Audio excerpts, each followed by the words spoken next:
edition of Cheers to Careers. I'm Steve Ridinghouse, the Career Outreach Coordinator at the School of Journalism and Mass Communications at KU. Hello and welcome to Cheers to Careers. I'm Steve Ridinghouse, the Career and Outreach Coordinator for the KU School of Journalism and Mass Communications. Today we are joined by Marshanna Smith, Public Information Officer for Jackson County, Missouri, in Kansas City, Missouri. Welcome. Thank you, Steve, for having me. It's an honor and a pleasure to be here. So you've been busy since your time at KU. Looks Yep. like you did, about 11 years in TV and the last, almost 6 years as a Public Information Officer. How's life been after KU? Life after KU has been good. It's been great. There's nowhere I can go in the country and not meet another Jayhawk, and not have someone look at me maybe with a little disdain because I did come to KU. But it has been good. I can't complain. I can honestly say that I believe KU set me up for success, and I truly believe that. And it looks like your whole career has definitely had that communication, storytelling component to it. Has that always been an interest of you? I mean, growing up, did you always want to be a storyteller? I thought I wanted to be a lawyer at one point in my life growing up. And then right as I was getting ready to come to KU for my visit, I was telling my journalism teacher, so my high school, I come from a small town, so we had a newspaper. And I was telling my journalism teacher at the time, I think I'm just going to study business because I wasn't quite sure what I wanted to do. And because I was on the newspaper staff at high school, she was like, have you ever thought about journalism? And I was like, not really. I was big into sports. I played sports in high school and never really thought about sports television, broadcasting, sports anchoring. And so after I thought a little bit more about it, I was like, you know what, that might be something that I'm interested in, knowing that I probably wouldn't be playing sports at the collegiate level, just to kind of keep me close to something that I like to do. And that's kind of how my love for an exploration for communication and storytelling came about. But pretty early on during your time at KU that was probably the path you're going to take. Mm-hmm. Yeah, right when I got here, I knew, that was what I was going to do. And with your TV background, I think you've been, Milwaukee, Peoria, Topeka? Mm-hmm. Were those all your spots? That's it. And it looks like you did a lot of everything. I mean, from the reporting, anchoring, producing. Did you embrace all that, or was there one thing you kind of gravitated towards more than another? Well, I would say I embraced all of it with the curriculum here at KU as it was in the time when I was here. They made sure that you knew how to do everything. At that time, MMJs weren't as popular as they are now. I mean, they were kind of quite coming onto the scene. So they really made it a point for us to be able to know how to do interviews, do the editing, know how to use the cameras all the way around. So that way, whenever we did get that first job, we would at least have some knowledge and real life experience on the assignments that we would get for what I would say would be real television, but we put television on here on campus as well. So once I got that first job, I was like, oh my gosh, this is actually really, I'm familiar with this. So it wasn't foreign to me. And talk a little bit about your time at KU, like your campus activities. I know you talked about your interest in sports, and you actually hosted a sports talk show for a while, right? Yeah, it was called Jayhawk Sports Talk. I think we put on some programming. I think it was actually 5 days a week, but I didn't do it every day of the week. It was, maybe a day or two, and we would kind of call some highlights and talk sports and all that good stuff. So I enjoyed it. Now, did you have a lot of control over that? I mean, about the topics? I mean, each time you were on the show? Yeah, I believe we did. I mean, obviously we would talk about, the hot things that were happening on campus, with whatever events, if it was, depending on what time of year it was, spring or winter. But I would say that we did have some creative control over what we were able to talk about and add a little bit of our opinions in a lot of what you see in sports talk shows today. Did you bring in any special sports guests, or was it just you? I think it was myself, and obviously I had a co-anchor. And I don't really remember us bringing in anyone to talk. So during your time, you probably spent a lot of time at Dole. Mm-hmm. That was kind of your home, away from home, probably. Yeah. So when you transitioned to your public information officer role, after being in TV for so long, was that smooth, or was that one of those situations where, can I do this? I mean, how long did it take you to kind of catch your stride? I feel like I'm still trying to catch my stride after maybe almost 6 years of being a public information officer. But it has been a different experience just because of the sectors. So, as a reporter, news anchor, you're on the other side of the camera, asking the questions, looking into the stories, looking into situations. And I quickly found myself on the other side of that, which I was expecting, but just with it being government, it's just a whole new animal for me to learn, just being on the inside, if you will, and kind of getting a real up close and personal look at how government truly works from the inside out. So that in itself has been an experience, but me being able to bring my communication skills, my writing skills, my relationship building skills, those have all helped me throughout this process. In relationship skills, I would think the media relations, I mean, you got to feel pretty comfortable with that. That was probably a smooth position. I know when I transitioned to PR, making those pitches relating to media, I always thought that was smooth. But I liked what you said about writing and communications. I mean, it sounds like you've had a lot of skills that have definitely transferred throughout your career. All of them. No matter, even though I'm in the government sector now, anywhere you go, you're telling stories. I mean, you're trying to connect with people, whether you're working with an elected official or someone else. It's all about connections, and we can all connect with people by telling stories. So I feel like I'm able to bring that aspect to Jackson County and in my job, just kind of having people step back. We've got a lot of things going on. Okay, what's the story here? And being able to nail that down so we can really connect with people. And I think it's something that I will love to do forever. And do you have a team that you work with? I do not have a team, so I'm a solo.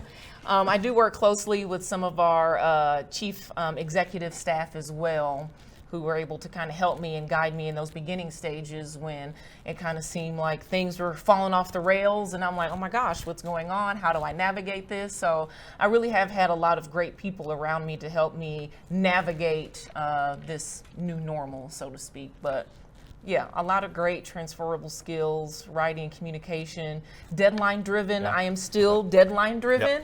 And a lot of times I've had to kind of just take a step back and know that government doesn't work at the speed of television news sometimes.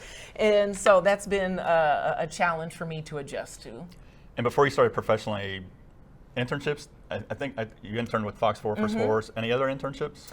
That was the only one that I did because I was like so interested in sports. And so Fox 4, I interned with them. Al Wallace, who was there at the time. Jason, can't remember Jason's name. Jason Lamb and Al Bowl. Those were the three guys who were there. And you know, just invaluable experience, just learning. They had a completely different editing system. It was tape to tape back then. At least that's what they use. I don't know if the kids these days know what that means. But so it was a challenge for me to learn that editing system because it was different than the linear system that I was used to. And just getting the experience of what it's like to have to get an assignment, know what's going on for the day, kind of plan out your rundown for the evening, knowing that, you know, a lot of sports things happen later in the evening and, you know, they still only have maybe about 5 minutes of time to fill, but, you know, making sure that the highlights match up, what am I going to say, get everything back and get yourself ready to be on camera. It was a really great experience. And I still have good relationships with all three of them, which has been valuable. And Al Wallace, he teaches a class here. I don't know if you knew that. Yes, I did know that. Yeah. And how's the work-life balance? How's that changed from TV to your role now? I would assume the hours are different. The hours are different. I will say that I do have my weekends, but you know, government work never stops either. And so media never stop asking questions. You know, if things happen on the weekends, you know, there may be some times where I'm called to answer questions. But I would say that the work-life balance is good. I kind of would say that it's actually kind of comparable a little bit, you know, just maybe in it's a different feel, but it's about the same. I know we just had a big parade in Kansas City a couple weeks ago. Were you involved in that at all? We had a big parade. I don't know if I remember that. Were you involved in that, or was that not connected to what you do? So Jackson County Executive Frank White participated in the parade on behalf of the county, and we have a communications team, which is led, they have a director, and so she was the county's liaison to kind of helping coordinate all of the county folks and elected officials who were in the parade. And so I didn't have a whole lot to do with it, but it was definitely a lot of fun, and we enjoy when we get to do the fun things. And you talked about some of your mentors there at Fox 4. Any professors you really connected with here during your time at KU? Oh my gosh, Carrie Benson. And gosh, now I wish you should have asked me that beforehand. now you're seeing fine. my age. I can't remember, but yes, I can definitely think back to those times where I would sit in class and sometimes feel like I'm not going to grasp what's going on. I feel kind of lost, but I actually had a work study job here in Stauffer Flint. So I manned, I don't know if it's still there, on the second floor, the resource center. Yep. Yeah. And so I believe through my position there, I was able to make connections with a lot of the professors who were here and feel more comfortable reaching out to them for questions, advice, guidance, and all that stuff. So I will say that work study job really did kind of give me a little bit more confidence to be able to reach out to them. But everyone here was always great. Learned a lot, and there are things in editing classes or from ethics classes that I still remember to this day. And I should have asked this sooner. When you got transitioned to the PIO job, did you apply for that, or were you recruited? Because I know a lot of times when you got that TV background, somebody might reach out to you and say, hey, you might be able to join our team. Yeah, I was not recruited. So I applied for that job as I was looking to move back to Kansas City almost 6 years ago. And at the time was just, as journalists, whenever we're at that point where we're like, okay, I think we want to transition out of the business, what am I going to do? And so I think at that point I was looking for PIO jobs, communications jobs, and kind of unsure like where I would fit in, because there are just so many different sectors where the skills that we learn as journalists can be utilized. And so I just applied for that job, and they called me, and I was like, oh, okay, this seems like it's going to be a good fit, and just really hit the ground running. I was recruited, though, for my television job from in Milwaukee. So when I was working in Peoria, I had someone reach out to me who was an executive director in Milwaukee, and reached out to me through LinkedIn. And so that was the first that had ever happened to me. And since then, I've heard that it's happened to other people. So to the young folks out there, get on LinkedIn, keep everything updated, because you never know who may be looking and who may be looking at you to fill a position. That's good to know about LinkedIn, because I teach a professional development class, and that's one of our exercises, to create that LinkedIn profile and have that ready to go at a moment's notice. So I like to hear that. Yes. So Marshanna, it's March, begins tomorrow, so we're a little over 2 months away from graduation. Any advice you would have for a journalism graduate? I mean, either if they're pursuing kind of that broadcasting or more of a strat comm type position, I mean, what advice would you have for them? Oh my goodness. I would say go out there and give it all you got. There are going to be a lot of times where you may have a position offered to you that might not be what your ultimate goal is, but that's okay. Feel free to take it, get the experience you need, and use that to go on to the next step. So don't be afraid to do something out of your comfort zone, and just see where the road takes you. Feel free to lean in on your Jayhawk family, all your alumni.